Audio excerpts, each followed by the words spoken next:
Phinehas. ఇవాళ మనం ధ్యానించిపోయే వ్యక్తి ఫినేహాస్.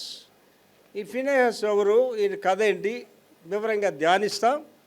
ఈ ఫినేహాస్ జీవితంలోంచి మనం ఏంటి నేర్చుకుంటాం అనేది ఇక్కడ ఇంపార్టెంట్. ఆయన ఏంటి చేసాడు అన్నది ధ్యానిస్తాం, కానీ మనం ఏంటి నేర్చుకోవాలనేది లాస్ట్లో చెప్తానండి. చదువు తల్లి మొదటి నుంచి. ఫినీహాస్ లేదా ఫినియాస్ అనే పేరు ఆయనకి ఫినేహస్ లేకపోతే ఫినియాస్ అనే పేరు, దానికి అర్థం ప్రధానంగా నూబియన్ లేదా లూబియన్ లేదా కాంస్య రంగులో ఉన్నవాడు. అంటే కాంస్యపు రంగులో, లూబియన్ అనేది కాంస్యపు రెండు ఒకటే అర్థం, కాంస్యపు రంగులో ఉన్నవాడు అనే అర్థాన్ని ఇచ్చే ఒక ప్రాచీన ఈజిప్షియన్ మూలం నుండి అది ఈజిప్షియన్ మూలం ఏంటి.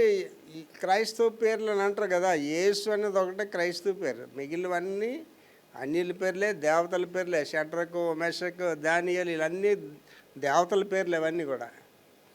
అందుకే నేను బాప్తిస్మం మీ పేర్లు మార్చను. చాలామంది వచ్చి క్రిస్టియన్ పేరు పెట్టి, ఏవి క్రిస్టియన్ పేర్లు కాదు, యేసు అనేది ఒకటే క్రిస్టియన్ నేమ్, తత్వం అవన్నీ అన్య దేవతల పేర్లు అన్నీ కూడా.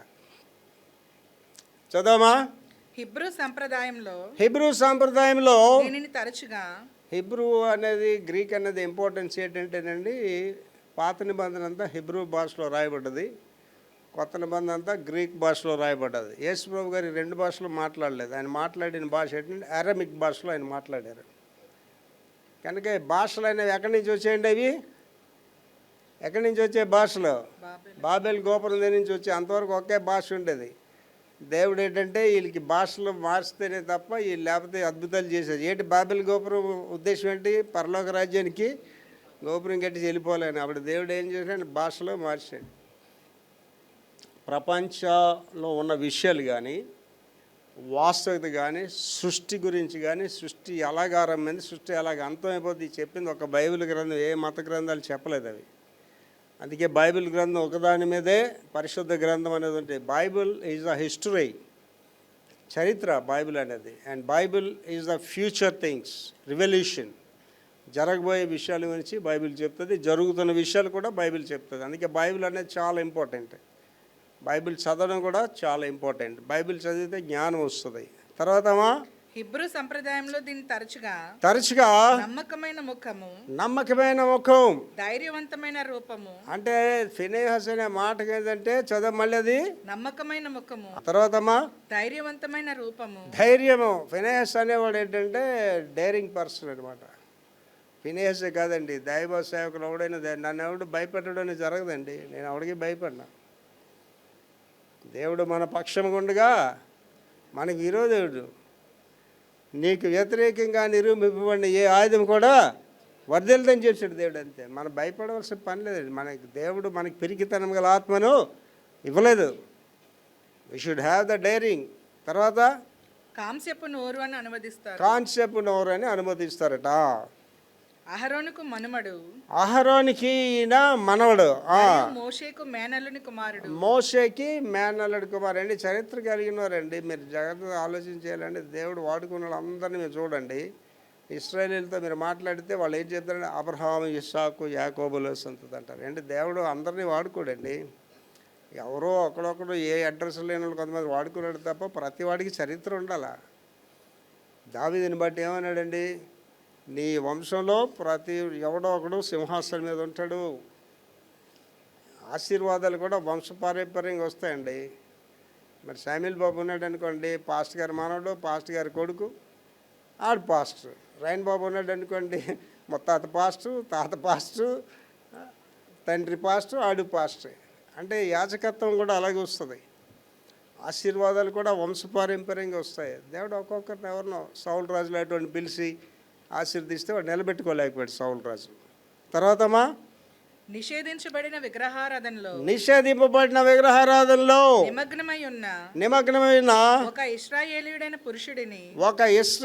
పురుషుడిని మరియు ఒక మిద్యానీయురాలైన సంహరించడం ద్వారా ఇశ్రాయేలులో రాబోతున్న దైవిక తెగులును ఆపినందుకు అతనికి ప్రసిద్ధి చెందాడు. చాలా గొప్పడండి ఫినేహాస్. అంటే తప్పు అని చెప్పి తోడికి ఇష్టం ఉండదండి. మనుషులు ఎలాంటి బోధలు కోరుకుంటారండి? బాధ కలిగిన బోధలనే కోరుకుంటారు. బాధ కలిగే బోధ ఎవరికి ఇష్టం ఉండదు. దేవుని వాక్యము రెండు అంచులు గల ఎటువంటి ఖడ్గము కంటెను. ఖడ్గం కాదు, చాలామంది దేవుని వాక్యం ఖడ్గం కాదండి. రెండంచులు గల ఎటువంటి ఖడ్గము కంటెను వాడిగలదై ప్రాణాత్మల్లోకి మూలుగులోనికి వెళ్ళిపోతుంది. దేవుని సన్నిధికి ఎందుకు వస్తాడండి? జోలపాటు నేను వెళ్ళిపోవడానికి రావట్లేదు. ఇక్కడ ఎందుకు వచ్చామంటే ఇక్కడికి ఒకటి నేర్చుకొని వెళ్ళాలి. ఇక్కడి నుంచి ఇవాళ ఆదివారం గుడికి వచ్చానంటే you have to go with something from here. ఏదో నేర్చుకుని వెళ్ళాలి తప్ప, చూసారండి గాడిదకి ఇటు నుంచి వెళ్ళినప్పుడు ఏం చేస్తారండి? మాసిపోయిన బట్టలు వేస్తారు. అటు నుంచి వచ్చినప్పుడు ఉతికింది ఏట్రా గాడిద నేర్చుకున్నా అంటే ఉతికింది మాసిపోయి దానికేంటి తెలుసు. ఇటు నుంచి బట్టలు మోసుకెళ్ళాను, అటు నుంచి బట్టలు. గుడికి వెళ్ళి ఏటమ్మా నేర్చుకున్నామంటే నేను చాలామంది నాకు దేవుడు సడన్గా చెప్తాడు. సోమవారం ఫోన్ చేసి అమ్మ నేను ఏంటి చెప్పారు మీ పాస్టర్ గారు? అమ్మ భలే గడిచారండి, నేను ఒక 5 నిమిషాల తర్వాత ఫోన్ చేస్తానండి. ఏంటి ఫోన్ చేస్తే ఆ పుస్తకం కాగితం చూసుకుంటారు. మీరు ఏంటి చెప్పారని. ఏంటి 24 గంటలకే ఏంటి? నేను చిన్నప్పుడు మాటలకి నాకు ఇప్పుడు జ్ఞాపకం ఉంటాయండి. ఆదివారం హృదయం నీకు గుచ్చుకుంటే వాక్యం నీకు మళ్ళీ కాగితం చూస్తే తెలుస్తుందా? ఎక్కడికి వెళ్ళాలా? హృదయంలోకి వెళ్ళాలా. పుస్తకం మీద కాదు వెళ్ళవలసింది. ఎక్కడికి వెళ్ళండి? మాటలు హృదయంలోకి వెళ్ళాలి. దేవుని వాక్యం ఎక్కడెక్కడ ఉండాలని చెప్తాను. దేవుని వాక్యము నీ నోటి అందును నీ హృదయం అందును నీ యొద్ద ఉండాలి. అదే బైబిల్. దేవుని వాక్యం బైబిల్ పట్టుకొని నడిస్తే అదే సువార్త. మీరు ఎవరికి యేసు గురించి చెప్పవసలేదు. బైబిల్ పట్టుకొని రోడ్డు మీద నడుచుకొస్తే అమ్మ క్రైస్తవురాలు వెళ్ళిపోతుంది, క్రైస్తవుడు వెళ్తున్నారు, అదే సువార్త. నోరిపితే ఏం మాట్లాడాలండి? దేవుడి మాటలే మాట్లాడాలి. హృదయాలు ఎటు ఉండాలండి? దేవుని మాటలే ఉండాలి. అది దేవుడు కోరుకునేది. ఫినెహాస్ అనే పేరు ఇద్దరికి ఉందండి బైబిల్ గ్రంథం. ఇద్దరు ఉన్నారు ఫినెహాస్లు. వాళ్ళిద్దరి గురించి కూడా ధ్యానిస్తాం. ముందు మొదటి ఫినెహాస్ ధ్యానించి తర్వాత రెండవ అడుగు ధ్యానిస్తాం. ఫినెహాస్ అనే పేరు గల ఇద్దరు చదువుదలే. ఫినెహాసు ఎలియాజరు కుమారుడు. ఒక ఫినెహాస్ అంటే ఎలియాజరు కుమారుడు. వంశము ఎలియాజరు కుమారుడు మరియు అహరోను మనవడు.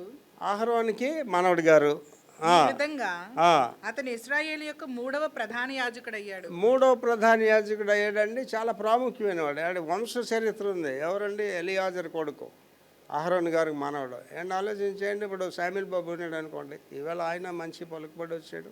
4 డిగ్రీలు అంటే ఆయనకి 7 డిగ్రీలు ఉన్నాయి. మరి ఒకప్పుడు ఎవరు అంటే ఏర్పాటు చెప్పాలి? విక్టర్ ప్రభాకర్ గారు అబ్బాయిని చెప్పాలి.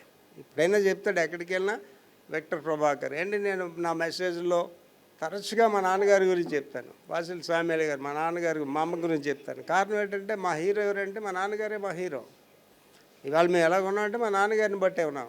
క్రమం నేర్పించాడు మా నాన్నగారు. ఇతరులు ఆశించొద్దని చెప్పాడు, కట్న కానుకలు తీసుకోవద్దని చెప్పాడు. మా నలుగురు అన్నదాన్ని మా నాన్నగారు కట్నాలు తీసుకోలేదు. మేము ఆశీర్దింపడానికి కారణాలు ఒకటి కాదండి, అనేకం. ఇతరులది ఏదో ఆశించొద్దు అన్నాడు. నీ పక్కన కోట్లు ఉన్నా సరే అది నీది కాకపోతే ముట్టుకోవద్దని చెప్పాడు మా నాన్నగారు. ఈ taught us lot of things. మాకు చాలా నేర్పించాడు మా తండ్రి గారు. అంటే నీతిగా ఉండడం, ఎలాగ ఉండాలో, క్రమంగా ఉండాలి నేర్పించాడు. మా అమ్మ ఆధ్యాత్మిక జీవితం నేర్పించింది. ఇవాళ నేను 4 o'clock లేచి ప్రార్థన చేసి మా అమ్మ దగ్గరే నేర్చుకున్నాను. అది ప్రసంగం చేస్తున్నాను, మా అమ్మ దగ్గరే నేర్చుకున్నాను. మా అమ్మ సువార్థికురాలు. మా నాన్నగారు షిప్యార్డ్లో సీనియర్ ఇంజనీర్. చదువుతలి. కీలకమైన కథ. మోయాబీలు మరియు మిద్యానీయులైన స్త్రీల చేత పెయోరు యొక్క అబద్ధ దేవుడైన బయలును ఆరాధించడానికి. ఆ బయలు దేవుడు పేరు ఏంటంటే ఫెయోరు అనే ఆ బయలు దేవుడు, నాడు అబద్ధికుడైన దేవుడట. ఇశ్రాయేలీలు ప్రలోభ పెట్టబడినప్పుడు దేవుడు వారిపై ఒక ప్రాణాంతకమైన తెగులుని పంపాడు. అంటే ఇక్కడ చాలా జాగ్రత్తగా ఆలోచించుకోండి. దేవుని సేవకులను పాటు చేయడానికి సాతాను ఎవరిని వాడుకుంటాడు? స్త్రీలను వాడుకుంటాడు. ఈ మిద్యానీయులైన స్త్రీలు చాలా అందగత్తులు అనమాట. వాళ్ళు దేవత, వాళ్ళ పూజారులు వాళ్ళకి చెప్పింది ఏంటంటే మీరు ఇశ్రాయేలీలతో వెళ్ళి వాళ్ళతో స్నేహాలు చేసి వాళ్ళు భ్రష్టులు చేసిమని చెప్పారు. అదే ఇక్కడ జరిగింది. అండ్ వీళ్ళు ఆలోచించండి, దైవ సేవకుడు కానీ జాగ్రత్తగా లేకపోతే ప్రతి చర్చిలోని సునైమీరాయిలు ఉంటారు, ప్రతి చర్చిలోని సమరయ స్త్రీలు ఉంటారు, పాస్టర్ని ఎలా పాడు చేయాలనుకున్న వాళ్ళు కొంతమంది ఉంటారు. మర్యాదగా మాట్లాడరు కొంతమంది పాస్టర్తో. కారణం ఏంటంటే వాళ్ళు మర్యాదైన స్థితిలోంచి రారు. వాళ్ళు ఈ మిద్యానీ స్త్రీలు అలాంటి వాళ్ళే. మిద్యానీ స్త్రీలు ఏంటంటే ఇశ్రాయేలీని ఎలా పాడు చేయాలి, దానివల్ల జరిగిన అనర్థకాలు కూడా చూస్తాం. చదవమా.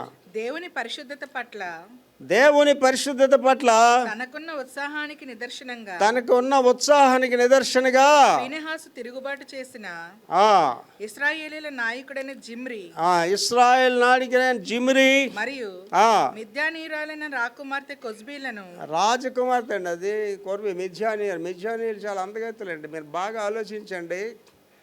ఆడపిల్లలు అందంగా ఉన్న ఆడపిల్లల మీద కోపపడకండి. అందము మోసకరము సౌందర్యము అది నీ అందం ఎవడికి కావాలండి? నీ అందం ఎవడికి కావాలి? బైబిల్ ఏం చెప్తుంది? అందము మోసకరం అని చెప్తుంది అంతే. అందంగా ఉన్నావంటే నువ్వు మోసగత్తి పోతే మోసపోతావు నీ జీవితంలో. సౌందర్యము వ్యర్థం అని చెప్పాడు. అందంగా ఉన్న ఆడవాళ్ళ గురించి చెప్పాలంటే అండి మన చర్చిలో ఓల్డెన్ డేస్లో మహేష్ అని ఒకడు ఉండేవాడు. వాడి భార్య పేరు లక్ష్మి. ఆ పాప చాలా అందంగా ఉంటుంది అనమాట, బొమ్మలాగా ఉంటుంది. గుడి అయిపోయింది, ఇద్దరు కూర్చున్నారు. ఆమె ముఖం చాలా సీరియస్గా ఉంది. గుడి అయిపోయాక ఇద్దరు కూర్చొని నాకు అర్థమైపోయింది ఏదో గొడవ ఉంటుంది అని. అందరూ వెళ్ళిపోయాక ఏమా లక్ష్మి అంత సీరియస్గా ఉంటే ఏం మాట్లాడలేదు.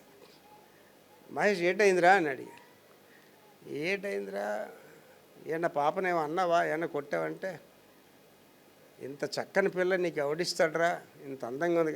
పాస్ట్ గారు దీని అందం ఇప్పుడు కాదండి, కోపం వస్తుంది చూసారా, అప్పుడు చూడాలి పాస్ట్ గారు దీని అందం. కళ్ళు ఎర్రగా అయిపోయి మహంకాళిలాగా ఉంటుందండి అన్నాడు. అప్పుడు చెప్పండి ఆవిడ దగ్గరికి వెళ్ళి అందమైన స్త్రీ నా రమ్యమైన స్త్రీ అంటావు. అది కనుక అందమో మోసకరమో సౌందర్యం వ్యర్థం. మిథ్యాని స్త్రీలు చేసే పని ఏంటంటే వాళ్ళ అందాన్ని చూపించి పరలోక రాజ్యం వెళ్ళిన తర్వాత నాకు చాలామంది బోల్డ్ ప్రశ్నలు వేయాలని అనిపిస్తుంది సార్.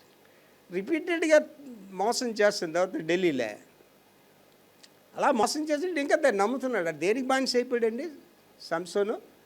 అందానికి బానిస అయిపోయాడు. నాకు అందమైన ఆడపిల్లలు కనిపిస్తే ఎలా కనిపిస్తారు తెలుసా? దాంట్లో భక్తి లేకపోతే దాని అందం నాకు కనిపిస్తుంది.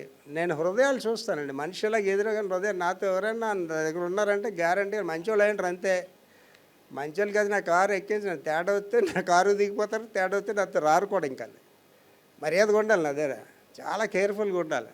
చదవమా తర్వాత ఒక గుడారంలోనికి వెంబడించి ఇద్దరిని ఈటితో చంపాడు. ఏం చేశాడండి? ఈటితో చంపేశాడు. మాట అనగానే ఇలా పాపం చేసిన వాళ్ళందరూ ఈట్లు పట్టుకుని వెళ్ళి చంపేయాలి అనుకుంటాడు కొంప తీసి. ఆలోచించండి. నువ్వు నీ భర్తతో కాకుండా పరాయి పురుషుడితో వ్యభిచారం చేసినప్పుడు నీ భర్తకి ఏముంటుందండి? వీటితో చంపేయాలని ఉంటుంది. ఆడపిల్లలకి బోల్డ్ కంప్లైంట్స్ ఉంటాయి భర్తల మీద. నువ్వు మంచి అమ్మాయి అనుకోండి, నువ్వు విశ్వాసరాలు అనుకోండి, నీకు వాక్యం ఏం చెప్తుంది? విశ్వాసరాలైన భార్య తన విశ్వాసం బట్టి అవిశ్వాసైన భర్తను మార్చుకోండి. ఆడి పనికి మళ్ళీ భర్త నీ నీతిగా జీవించడం అనేది నీకు చాలా అవసరం. చదవండి తర్వాత. ప్రతిఫలము అతని సాహసోపేతమైన చర్య. ప్రతిఫలం అంటేనండి నువ్వు మంచి చేసినా చెడ్డ చేసినా ప్రతిఫలం ఉంటుంది. ఇంగ్లీష్లో న్యూటన్ గారు మంచి ఫార్ములా చెప్పాడు. Every action gives and opposite and equivalent reaction అంటాడు. అంటే నువ్వు చేసే ప్రతి పని కూడా దానికి ప్రతిఫలం అనేది ఉంటుంది. బంతిని కింద కొట్టండి, అది పైకి లెగిస్తుంది. ఏదో గోడకి ఏదైనా కొట్టండి, మీ మీదకి వస్తుంది. ఏదైనా ప్రతిఫలం అనేది ఉంటుంది, రియాక్షన్ అనేది ఉంటుంది. చదవండి. ప్రతిఫలం ఏంటట? అతని సాహసోపేతమైన చర్య. అతడు చేశాడు కదా సాహసంతో కూడుకున్న చర్య దేవుని కోపాన్ని శాంతింపజేసి. ఏం చేసిందండి? దేవుని కోపాన్ని శాంతింపజేసి. నేను ఇక్కడ చెప్తున్నానండి, వివరాలు ఇంకా డీటెయిల్గా చూస్తాం. మీ ఇంట్లో తప్పు జరుగుతున్నప్పుడు అండి మీరు తప్పుని సమర్థిస్తే మాత్రం మీ ఇల్లే నాశనం అయిపోద్దండి. ఫినెహాసులాగా తప్పుని ఖండించే స్థితి మీకు ఉండాలి. తండ్రిగా తప్పుని ఖండించే స్థితిని ఉండాలి. తల్లిగా తప్పుని ఖండించే స్థితిని ఉండాలి. కాపరిగా తప్పుని ఖండించే స్థితి ఉండాలి. లేకపోతే గృహ వ్యవస్థ పాడైపోద్ది, సంఘం పాడైపోద్ది. చదవమా. వెంటనే తెగులును ఆపింది. దేవుడు ఏం చేశాడండి? వెంటనే తెగులు ఆపేశాడు. ఎప్పుడైతే పాపం అక్కడ ఆపాడు, తెగులు ఆపేశాడు అంతే. వాళ్ళ మీదకి ప్లేగ్ వ్యాధి వచ్చిందండి. ఇంకా డీటెయిల్గా చూస్తాం. 24,000 మంది వచ్చారు.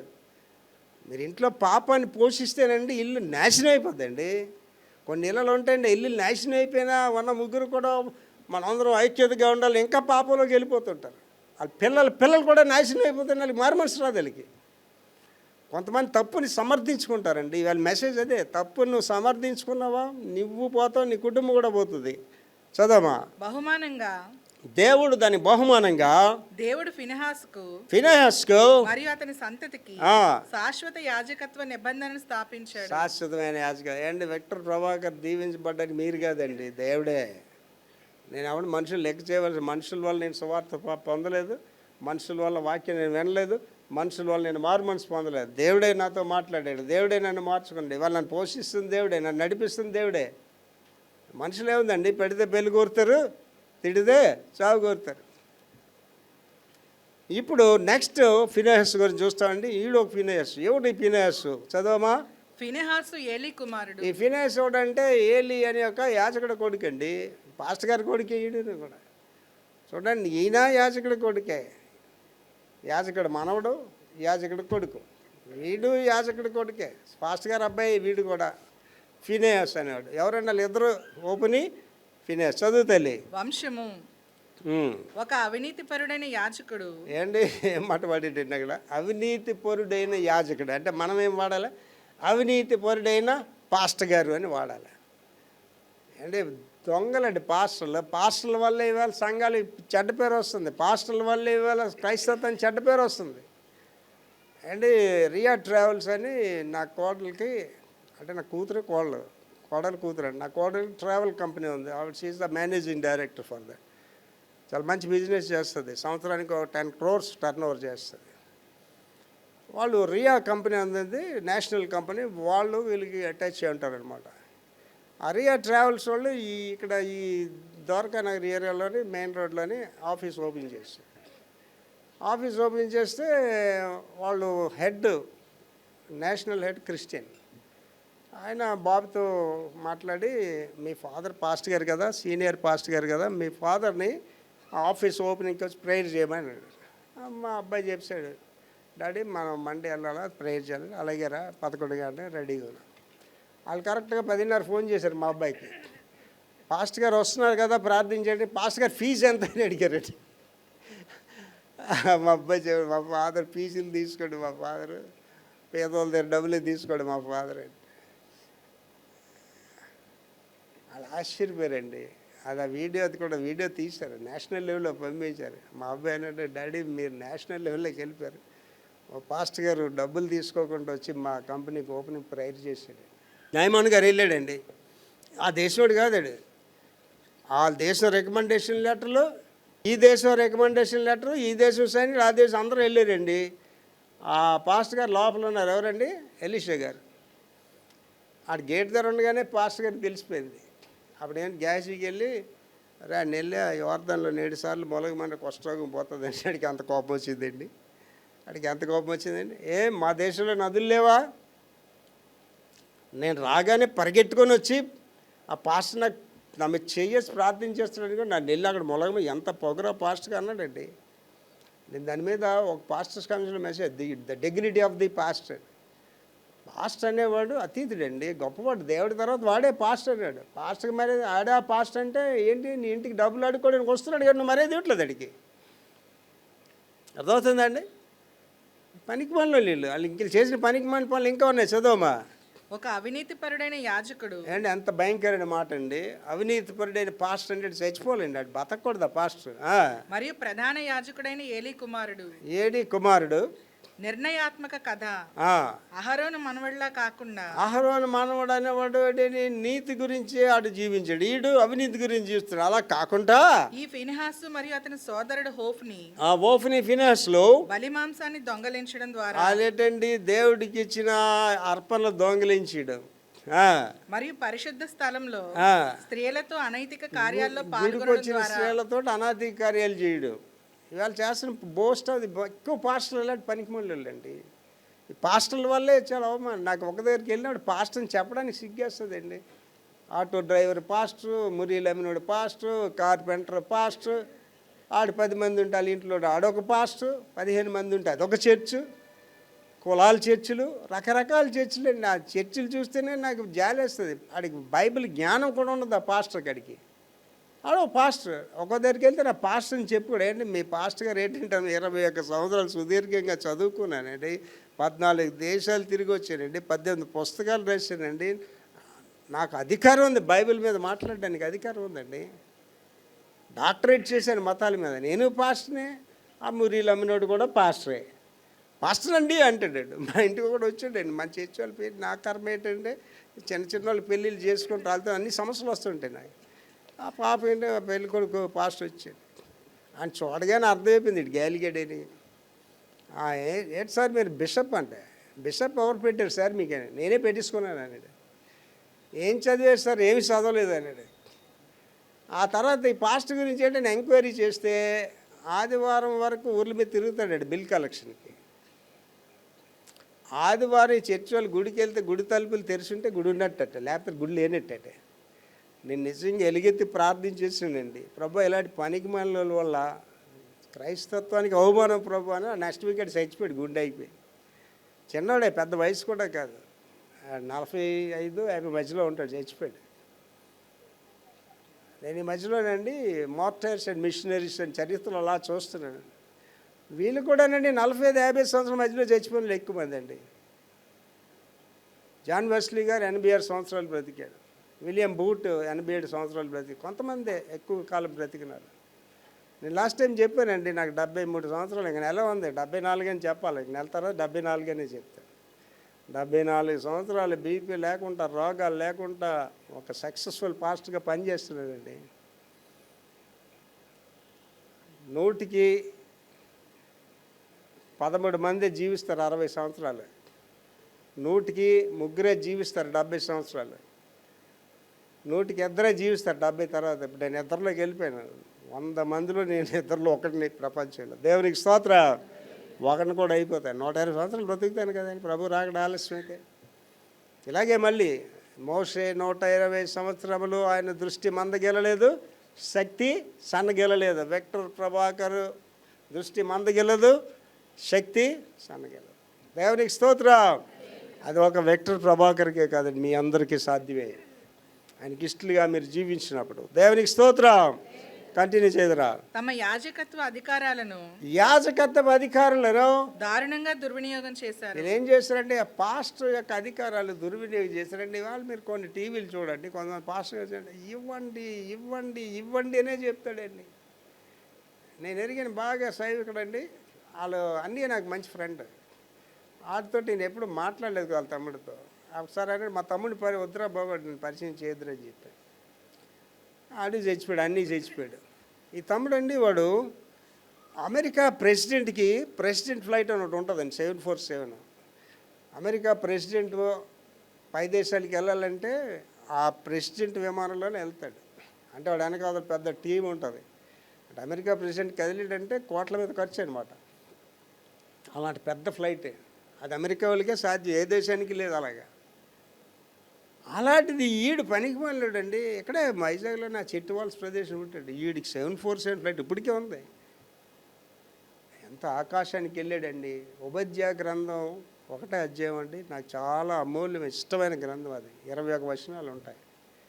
ఇద్దరు అన్నదమ్ముల కథ అనమాట ఉపధ్యాయ గ్రంథం. ఎవరండి? ఏశావు యాకోబు చరిత్ర అది. యాకోబు గురించి 4 వచనాలు ఉంటాయి లాస్ట్లో. ఏశావు సంతతి ఎవరండి? ఎదోమీయులు. యాకోబు సంతతి ఎవరండి? ఇశ్రాయేలీలు.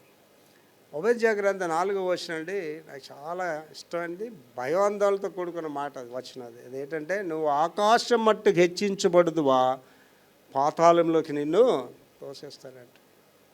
వాడు ఎక్కడండి? ఆకాశంలోకి. ఎంత గొప్ప స్థితికి వెళ్ళాడండి. చదువు లేదు వాడికి. మళ్ళీ అత్యున్నత స్థితికి వెళ్ళి ఇవాళ అలా తయారంటే ఒక జోకర్లాగా తయారైపోయి ఉన్నాడు అనమాట. బాధేస్తుందండి ఇలాంటి వాళ్ళందరినీ చూసినప్పుడు. ఏమంటే దేవుడు నాకు ఇచ్చిన కొద్ది వనరుల్లోనే అద్భుతమైన సేవ చేస్తున్నానండి. 14 పాస్టర్ కాన్ఫరెన్స్లు కండక్ట్ చేశానండి. ఢిల్లీలో 15 పెడుతున్నాను. 5 లక్షలు దాని ఖరీదు. నాకు ఎక్కువ 5 లక్షలు. ఇప్పుడు ఉన్న మెగా చర్చ్ పాస్టర్కి 5 లక్షలు అంటే ఏమి కాదు. అది ఇలాగే చేయొచ్చు, కానీ చేయడం కారణం ఏంటంటే ఆ దర్శనం లేదు వాడికి, ఆ బాధ లేదు, ఆత్మల గురించి అనే వేదన లేదండి. ఏంటి నేను 73 సంవత్సరాలు పాస్టర్గా గృహదర్శనాలు ఎందుకు చేస్తున్నాను? లాంగ్ డిస్టెన్స్కి వెళ్ళి ఆత్మల గురించి భారం లేదండి. ఇవాళ ఈ మెగా చర్చ్ పాస్టర్తో మాట్లాడాలంటే 10,000 ఇవ్వాలటండి. అందరికి ఇంటర్వ్యూస్ ఇవ్వడు అడిగి. ఏంటి యేసుప్రభు గారితో ఇంటర్వ్యూ కావాలంటే ఎంత ఇవ్వాలండి మనం? యేసుప్రభు గారు ఎవరి దగ్గరికి వెళ్ళారండి? గుడ్డోడి దగ్గరికి, కుష్ఠోళ్ళ దగ్గరికి, వ్యభిచారుల దగ్గరికి వెళ్ళి సువార్త ప్రకటించాడు. బేరాలు ఎక్కడ పెట్టలేదు యేసుప్రభు గారు. ఏం చెప్పారండి యేసుప్రభు గారు? ఉచితంగా పొందారు, ఉచితంగా ఏమండి ఇవాళ ప్రార్థన చేయాలంటే డబ్బులు ఇవ్వాలంటే మరి ఆలోచించండి. ఆ రియా ట్రావెల్స్ నన్ను పిలిచి ఫీజు ఎంత అని అడిగారంటే అర్థం పెట్టి దొంగ పాస్టర్లు ఉన్నారా లేదా? ముందు ఎవరినో పిలిచి ఉంటారు ఒకసారి. ఆడెంత డబ్బులు వస్తేనే వస్తానని చెప్పి ఉంటాడు ఆడు. కనుక కాపర్ల వల్లే సంఘానికి చెడ్డ పేరు వస్తుంది యేసు నామానికి. అందుకే ప్రభు అన్నాడు కదా, మిమ్ముని బట్టియే నా నామము అన్యజనుల్లో దూషింపబడుతుంది. చదవమ్మా, కంటిన్యూ చేయి. పతనం అంటే ఈ ఓపెనింగ్ ఫినియాస్లో ఏలీ గారు ఎలా పతనం అయిపోయి చెప్తున్నాడండి. అతను మరియు అతని సోదరుడు అంటే ఫినియాస్, రెండో ఫినియాస్, అతను సోదరుడు చివరికి యుద్ధంలో ఫిలిస్తీన్ల చేతిలో చంపబడ్డారు. మరియు నిబంధన మందసము తాత్కాలికంగా పట్టుబడి ఆ వార్త విన్న వెంటనే వారి తండ్రి ఏలీ మరణించాడు. అంటే తండ్రి చచ్చాడు, కొడుకులు చచ్చారు, కోడళ్ళు చచ్చారు, మనవరాలు. శాపం అనేదండి వంశపారంపర్యంగా వచ్చేస్తుంది. కోరహ ఒకడే తప్పు చేశాడు కానీ కోరహ వంశం అంతా నాశనం అయిపోయారు. గెహజీ ఒక్కడే తప్పు చేశాడు కానీ ఆ వంశం అంతటికీ కుష్ఠరోగం వచ్చేసింది. ఆకాన్ ఒకడే తప్పు చేశాడు కానీ వంశం అంతా రాళ్లతో కొట్టబడి చంపబడ్డారు. ఇక్కడ చాలా జాగ్రత్తగా ఉండాలండి. నేను ధైర్యంగా దేవుడు నా మాటలు వింటున్నాను. నేను ఎవరి జీవితాలు అన్యాయం చేయలేదండి, ఉపకారాలే చేశాను, కుటుంబాలు కట్టాను. దట్ ఈస్ ద రీజన్ నేను ఆశీర్వదింపడానికి కారణం. నా కొడుకు ఎంత ఆశీర్వాదంగా ఉండడానికి కారణం అదే, నా కుటుంబం ఎంత ఆశీర్వాదం కారణం అదే. నేను ఎవరికి అపకారం చేయలేదు. ఏడా జాగ్రత్తగా ఉండాలండి. మీరు చేసిన తప్పుని సరిదిద్దుకోకపోతే మొత్తం పిల్లలు కూడా నాశనం అయిపోయారు అలాగా. అతల్లి ఎవరండి? యెజ్బేల్ కూతురు. యెజ్బేల్ ఒక్కరితే నాశనం అయిపోలేదు, అతల్లి పిల్లలు నాశనం అయిపోయారండి. తప్పు చేసే తల్లిదండ్రులు చాలా జాగ్రత్తగా ఉండండి. మీరు చేసే కీడు ఆ వేళకి బాగుంటుంది కానీ మీ కుటుంబాన్ని నాశనం చేస్తుంది ఆ కీడు. బైబిల్ వివరణలోకి వెళ్ళిపోతున్నామండి. ఇదే లాస్ట్. సంఖ్యాకాండము 25:6-13 వచనాలు. ఇదిగో మోషే కన్నుల ఎదుటను ప్రత్యక్షపు గుడారం యొక్క ద్వారమునొద్ద ఏడ్చుచుండెను. అంటే ప్రత్యక్ష గుడార ద్వారం అంటే ఏంటండి? అదే టెంపుల్, అదే గుడి అనమాట. వాళ్ళకి ఇంకా దేవాలయం రాలేదు అప్పటికి. ఆ ప్రత్యక్ష గుడారం ఎదురంటే గుడి ఎదురుగా ఏడ్చుచుండెన ఇశ్రాయేలీల సర్వ సమాజం యొక్క కన్నుల ఎదుట ఇశ్రాయేలీల్లో ఒకడు తన సహోదరుల యొద్దకు ఒక మిద్యాను స్త్రీని తోడుకొని వచ్చెను. యాజకుడైన అహరోను మనుమడును ఎలియాజరు కుమారుడునైన ఫీనెహాసు అది చూశాడు ఇక్కడ తప్పు జరుగుతుందని. సమాజం నుండి లేచి ఈటెను చేత పట్టుకొని పడక చోటికి ఆ ఇశ్రాయేలీయుని వెంబడి వెళ్ళి ఆ ఇద్దరిని అనగా ఆ ఇశ్రాయేలీయుని ఆ స్త్రీని కడుపులో గుండా దూసిపోయినట్లు పొడిచెను. వాళ్ళు వ్యభిచారం చేస్తున్న ఇద్దరిని పొడిచేసేటండి. అండి మీరు అనుకుంటున్నారండి భార్య భర్తతో కాకుండా ఇతరులతో వ్యభిచారం చేసిన భర్తకి అదే ఫీలింగ్ ఉంటుందండి. దాన్ని చంపేయాలని అనుకుంటాడు. ఆడే పాపం బలహీనుడు. ఎందుకంటే ఇది డబ్బులు సంపాదిస్తుంది, దాని ఇంట్లో దానికి బ్యాక్గ్రౌండ్ ఉంటుంది, దాని ఇంట్లో కుటుంబ సభ్యుల సహకారం ఉంటుంది. వాళ్ళు ఇంకా కుక్కలా చూసి కొంతమంది తప్పులు చేస్తూ కూడా రాణిల్లాగా తిరిగేవాళ్ళు స్త్రీలు కూడా ఉంటారండి. వాళ్ళకి దేవుడిచ్చిన వరం ఏంటి తెలుసండి? భయంకరమైన రోగాలు వస్తాయి వాళ్ళకి. వాళ్ళు చూస్తుండే కానీ వాళ్ళ బిడ్డలు నాశనం అయిపోతారు, వాళ్ళు చూస్తుండే కానీ బిడ్డలు చచ్చిపోతుంటారు. భ్రష్ట స్త్రీల వల్ల జరిగేవి. జ్ఞానవంతురాలు తన ఇల్లు కడతది. రెండవది ఎవరండి? మూడురాలు తన చేతులతోనే తన ఇల్లు ఓడబరికేసుకుంటుంది. అండి కుటుంబాలు పాడైపోయిన వాళ్ళు చరిత్రలు మీరు చూడండి. తండ్రి వల్ల కాదండి, తల్లి వల్లే. తండ్రి వల్ల కాదండి. ఆ తండ్రికి విలువ ఉండదు, ఆడికి సరైన ఉద్యోగం ఉండదు, ఆడి స్థితిగతులు బాగోవు. ఈవిడ ఇంకా రాణి అయిపోద్ది అంతే. ఆవిడ ఏంటి చెప్పింది అది ఇంకా దానికి క్రమశిక్షణ ఏముంటుందండి? చదువురా. అప్పుడు ఇశ్రాయేలీలో నుండి తెగులు నిలిచిపోయాను. ఇశ్రాయేలీలో తెగులు నిలిచిపోయినట్టండి. అండి ఒకసారి ఆలోచించేయండి. వాళ్ళు పాపం చేస్తుంటే బల్లింతో పొడిస్తే మనమైతే ఒప్పుకుంటామండి. ఏంటి భార్య తప్పు చేస్తే చేస్తుందండి. నువ్వోటరా కొట్టడానికి, వదిలేయాలి అంతే తప్ప కొట్టడానికి నువ్వోటరని అడగరా. ఆడు ఏం చేశాడు? ఏకంగా బల్లింతో పొడిచేసాడు. అప్పుడు ఏమైందటండి? దేవుని కోపం చల్లారిపోయిందట. 24,000 మంది ఆ తెగులు చేత చనిపోయి, ఆ తెగులు చేత ఫ్లేగ్ వ్యాధి ద్వారా అండి 24,000 మంది చచ్చిపోయి నీ వ్యభిచార కార్యాల వల్ల. నీ వ్యభిచార కార్యం వల్ల నువ్వు అనుకుంటే ఇవాళ నువ్వు బాగానే ఉంటావు, రేపు నీ జీవితం దుర్బలం అయిపోతుంది. అండి వ్యభిచారులైన స్త్రీలు కొడుకులు అందొచ్చిన కొడుకు చచ్చిపోతుంటాడండి. ఆ కూతుర్లు వివాహాలు చేస్తే భర్త వదిలేస్తాడు దాన్ని, బికాజ్ ఆఫ్ ఆ వ్యభిచార జీవితం వల్ల. చాలా జాగ్రత్తగా ఉండాలి ఆడపిల్లలు. తల్లి లేని వారు, మీ భర్త అమాయకులని మీరు తప్పులు చేయమని ఎవరు చెప్పట్లేదు మీకు. వాడు ఎదవైనా సరే, వాడు అమాయకుడైనా సరే, నువ్వు నీతిగా జీవించినప్పుడే నీ కుటుంబం ఆశీర్దింపడుతుంది తప్ప వాడు బాగులేడు కదా నీ ఇష్టానుసారం నువ్వు చూస్తే నీ కుటుంబం నాశనం అయిపోతుంది, నువ్వు నాశనం అయిపోతావు ఒక రోజుని. ఇవాళ రోగాలు ఎవరికి వస్తాయండి? ఇలాంటి పనికి మాల స్త్రీలకే రోగాలు వస్తాయండి. తర్వాత అప్పుడు యెహోవా మోషేకి ఇలాగ ఆజ్ఞించెను, దేవుడు ఇలాగ ఆజ్ఞించాడు, యాజకుడైన అహరోను మనవడు ఎలియాజరు కుమారుడునైన ఫినెహాసు వారి మధ్యను నేను ఓర్వలేని దానిని. ఎవరు వారలేదండి? దేవుడు వారు. ఏమా నువ్వు చేస్తున్న నీచ్ పనులు మాస్టర్ గారికి తెలియదు, మీ ఆయనకి తెలియదు, లేకపోతే భర్తలు చేసిన నీచ్ పనులు భార్యకి తెలియదు, కానీ ఎవరికి తెలుసండి? దేవుడు చూస్తాడు, నువ్వు ఎక్కడ ఉన్నావో ఏటి అన్నీ చూస్తాడు. దేవుడికి ఏటైందమ్మా? ఓర్వలేని దానిని. ఓర్వలేవిడటండి దేవుడు పాపాన్ని ఓర్వలేడండి. దేవుడు మహిమ గురించి చెప్తున్నానండి. నేను తలంపులో కూడా తప్పు చేయటం లేదు, తలంపులో కూడా దేవుని మహిమ గురించి చెప్తున్నానండి. నేను మోకరించగానే నా గదంతా వెలుగు వచ్చేస్తుందండి. నేను మోకరించగానే గదంతా దేవదూతలు వచ్చేస్తాయండి. నేను మోకరించగానే పరలోక రాజ్యం తెరబడ్డది చూస్తాను, దేవదూతలు చూస్తాను, పరిశుద్ధులు చూస్తుంటానండి. దేవుడితో ముఖాముఖిగా మాట్లాడుతుంటానండి. అండి నీ పాపము నేను దేవుడి దగ్గరికి వెళ్ళనివ్వదు. వేకువజామున లేచి నువ్వు ప్రార్థన చేయట్లేదు, నీలో పాపం ఉంది, అందుకే చేయట్లేదు నువ్వు ప్రార్థన. నీ పాపం నేను ప్రార్థన చేయనివ్వదు, ఇంకా పాపలో తీసుకెళ్ళిపోతుంటుంది. తర్వాత చదువుతలే, తాను ఓర్వలేకపోవటం వలన ఇశ్రాయేలీయుల మీద నుండి నా కోపం మళ్లించిన గనుక నేను ఓర్వలేక ఉండియు ఇశ్రాయేలీయులను నశింపజేయలేదు. కాబట్టి నీవు అతనితో ఇట్లనుము, అతనితో నేను నా సమాధాన నిబంధన చేయుచున్నాను, అతనితో నా సమాధాన నిబంధన చేస్తున్నాను. అది నిత్యమైన యాజక నిబంధనగా. అది ఏంటండి? నిత్యమైన యాజక నిబంధనగా అతనికిని అతని సంతానం కలిగి ఉండును. ఏంటి? నీ నీతిగా నువ్వు ఉంటే, తల్లిగా నువ్వు నీతిగా ఉంటే, తండ్రిగా నువ్వు నీతిగా ఉంటే, దేవుడు నీకు నిబంధన చేస్తాడు. నీవు నీ పిల్లలు నీతిమంతులు విడవొడ్డు కానీ వారి బిడ్డలు భిక్షమెత్తుకొని నేను చూడలేదని చెప్పాడండి దావీదు. ఏంటి మేము ఎలాగ ఉన్నామంటే మా నాన్నగారు నీతిగా జీవించాడు, మమ్మల్ని నీతిగా పెంచాడు. ఏంటి వాళ్ళు నేను ఎలాగున్నా, నా కొడుకు కింగ్ లాగా ఉన్నాడంటే అర్థం ఏంటంటే నేను నీతిగా జీవించాను, నీతిగా జీవించేస్తున్నాను. ఇవాళ కుటుంబాలు ఎందుకు పాడైపోయింది? పాస్టర్ పనులు చేస్తారు, పిల్లలకి చెప్పరండి. ఒక సీనియర్ పాస్టర్ అండి భ్రష్టులు అయిపోయిన కుటుంబంలో ఆ ఇంట్లో వాకింగ్ చెప్తున్నట్ట, ఆ దేవుని న్యాయము బైబిల్లో అందరికీ అంత మంది భార్యలు ఉంటే మనకు ఒక భార్య ఏంటి అని చెప్పాడు. అందుకే వాళ్ళ కొడుకులు భ్రష్టులు అయిపోయారండి. 2-3 భార్యలకి, పాస్టర్ పిల్లలకి. మళ్ళీ ఆ కూతురులు అయితే వ్యభిచారులుగానే జీవిస్తారు ఇవాళకి కూడా. కారణం ఏంటంటే ఆ తండ్రి చెప్పట్లేదు వాళ్ళకి, ఆ నీతి గురించి చెప్పట్లేదు. ఏంటి తల్లులు ఇక్కడ ఉన్నారండి, మీలో తప్పు ఉంటే నీ కూతురు నువ్వు చెప్పగలవా? నీ జీవితం బాగాలేదు నీ కూతురికి చెప్పగలవా? తండ్రిగా నువ్వు తాగుబోతుడు నీ కొడుకు చెప్పగలవా నువ్వు? అండ్ ఇవాళ శామ్యూల్ బాబు నాకంటే ఇవాళ రిచ్ అండి, నాకంటే డిగ్రీలు ఎక్కువ, ఉన్నత స్థితి కలిగాడు. నేను చెప్పిన మాట విని తీరాలంటే శామ్యూల్ బాబు.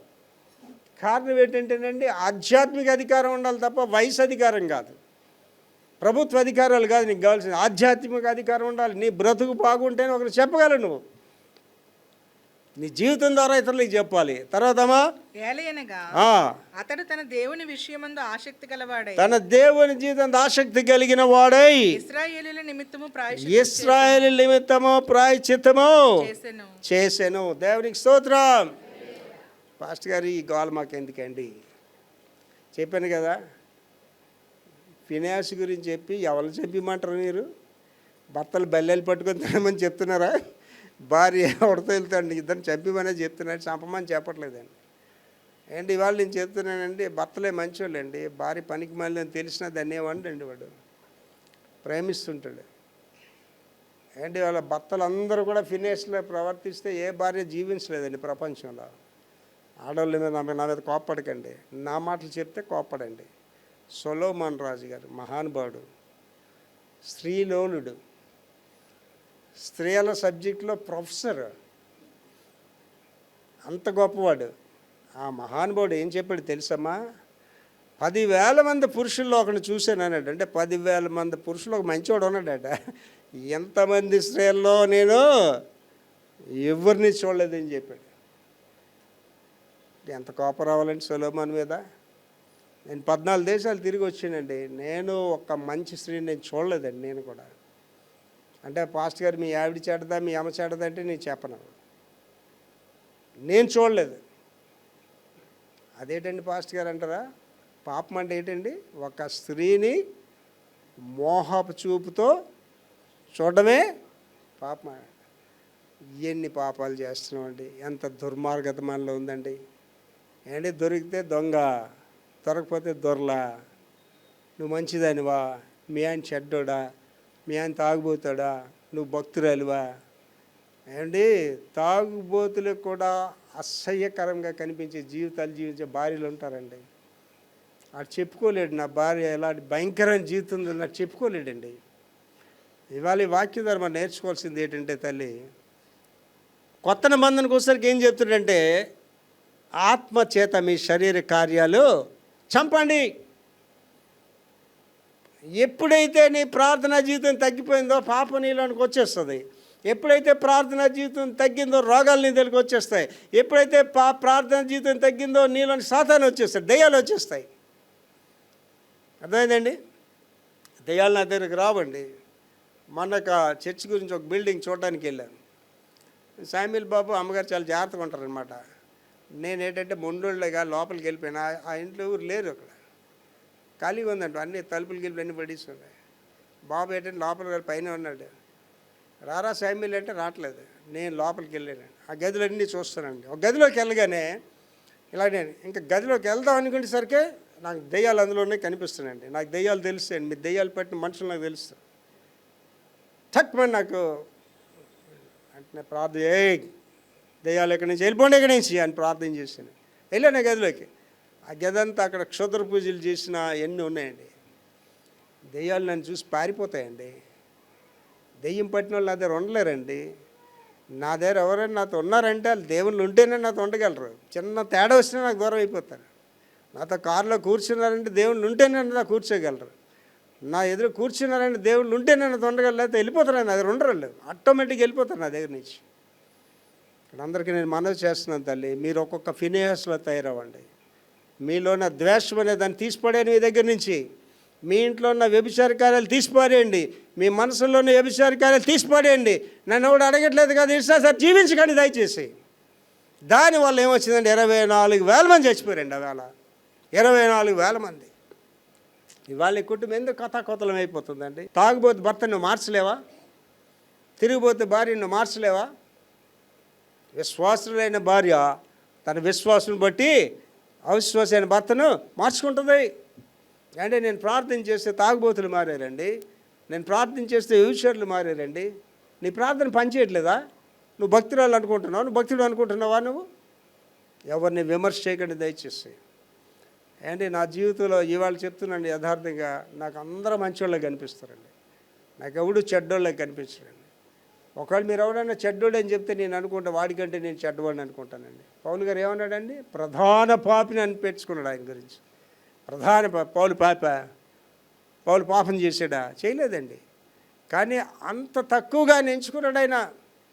గోధుమ గింజ చావని ఎడల అది ఒంటిగానే ఉంటుంది, గోధుమ గింజ చచ్చిన ఎడల అది బహుగా ఫలిస్తుంది. నువ్వు బహుగా ఫలించాలంటే నీలో ఉన్న వ్యభిచార ఆలోచనలు పోవాలి, నీలో ఉన్న అక్రమ జీవితం పోవాలి, నీలో ఉన్న తప్పుడు జీవితం పోవాలి, నీ త్రాగుడు పోవాలి, అన్య స్నేహాలు పోవాలి, నీలోంచి లోకానుసారమని పోవాలి. వాటిని ఏం చేయాలండి? బెల్లంతో పోడాలి. మనుషులు పొడిచికండి బెల్లంతో. నీ పాపాన్ని పోడండి, నీలో నా అవినీతిని పోడండి, తీసివేయండి దాన్ని.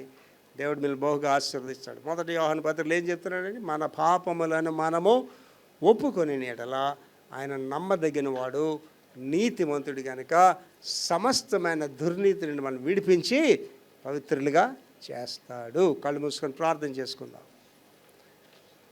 మహాపురుషుడు తండ్రి యేసునైనా ఇవాళ మాతో మాట్లాడారు ప్రభా.